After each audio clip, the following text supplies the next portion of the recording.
Senhor presidente, senhores vereadores, internautas, a imprensa, público presente, como já foi mencionado, os representantes do Rotary, os alunos do SEDUP e demais pessoas. A minha fala vai coincidir um pouco até com alguns pontos com a fala do vereador Fernando Malão e do vereador Jair Sabino, quando se fala da questão de fiscalização e desperdício.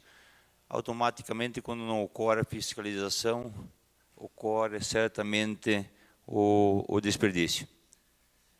E um dos assuntos que me traz a essa tribuna hoje é sobre a questão das moradias populares.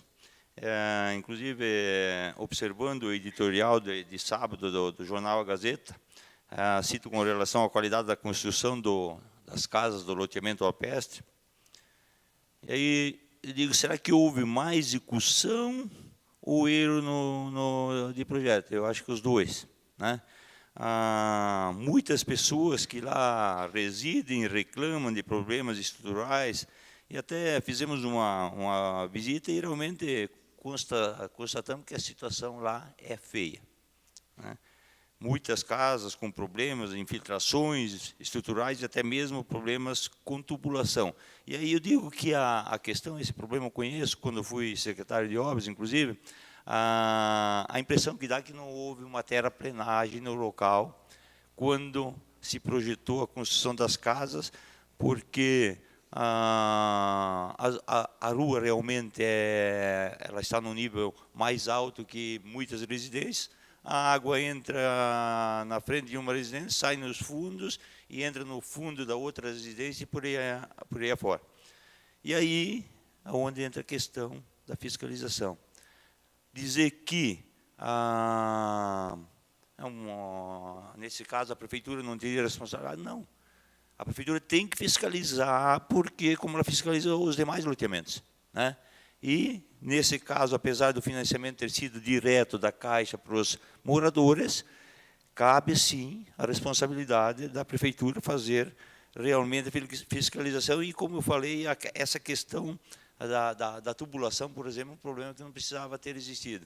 Uma terraplenagem um pouquinho melhor teria resolvido o problema.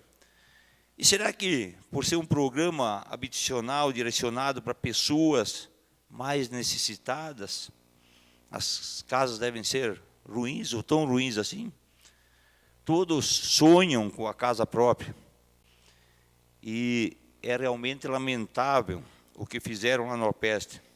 Isso serve de exemplo agora até para a IMAB fazer uma fiscalização melhor no fundamento, na fundação, no acabamento, na construção que está ocorrendo no loteamento Santa Fé. E, segundo estudos, um dos maiores desejos dos brasileiros é ter sua casa própria. Porém, como sabemos e precisamos, muitos programas habitacionais não priorizam a qualidade, apenas o preço.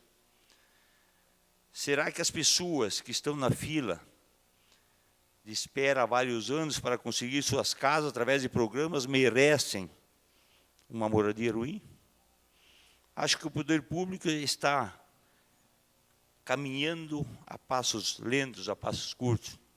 E hoje no Brasil tudo é sempre, desculpa, se dando um jeitinho. Entretanto, esperamos, né, que a situação mude. Hoje vivemos aí uma época aí onde vários escândalos, corrupção, etc., que levaram um grande montante dos recursos públicos, né, que podiam ser, inclusive, aplicados em tantas outras situações, mas uma delas na questão das moradias, das casas populares. Mas, como falei há pouco, temos a esperança que uma nova era se inicia, está caminhando, pelo que temos visto, né, os noticiários de algumas ações que vão de encontro justamente para que essas situações não ocorram. E eu digo que não devemos pensar apenas na quantidade quando nos referimos à questão das moradias, e sim na qualidade, porque depois temos um problema eterno, como temos muitos no nosso município. E aí tem a questão da fiscalização, que não existe os profissionais, talvez, para fazer esse trabalho. E aí, muitas situações, elas talvez não deveriam nem ocorrer, né? Se for para se ter daí esse problema eternamente. E aí, eu digo que muitas situações se vê visando a questão política, né? E aí eu cito a questão, por exemplo, eu entro na questão da Dona Francisca, que também foi um erro de projeto, um erro de execução, né? E hoje, né, se percebe ou melhor dizendo, não tem mais, não dá para se dar o luxo, né, de se gastar o dinheiro público dessa forma. São projetos que eles acontecem, a obra é executada e mais tarde é preciso que se faça tudo novamente, com um custo até, às vezes, mais alto. E aí, estou vendo que o meu tempo não vai, talvez, ser possível. E aí eu vou fazer uma colocação aqui. Eu até ia falar algumas questões com relação ao Parque da Cidasc, mas como o tema...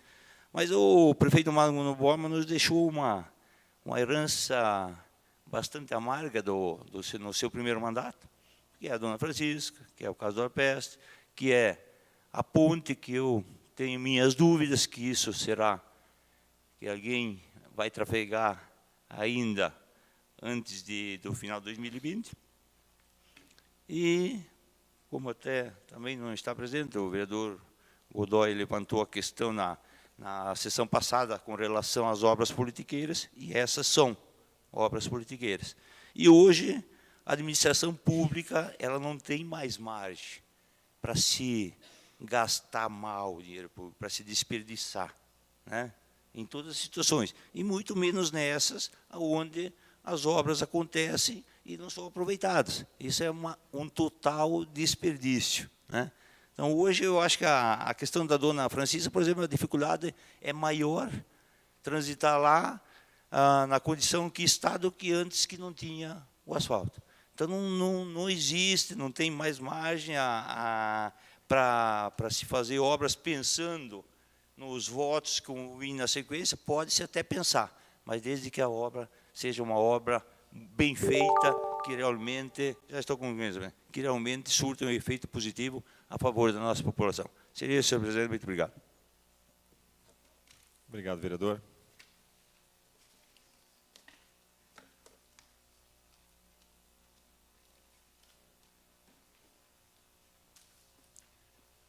Antes de encerrarmos a sessão, mais uma vez nossos cumprimentos ao Rotary. Obrigado pela presença.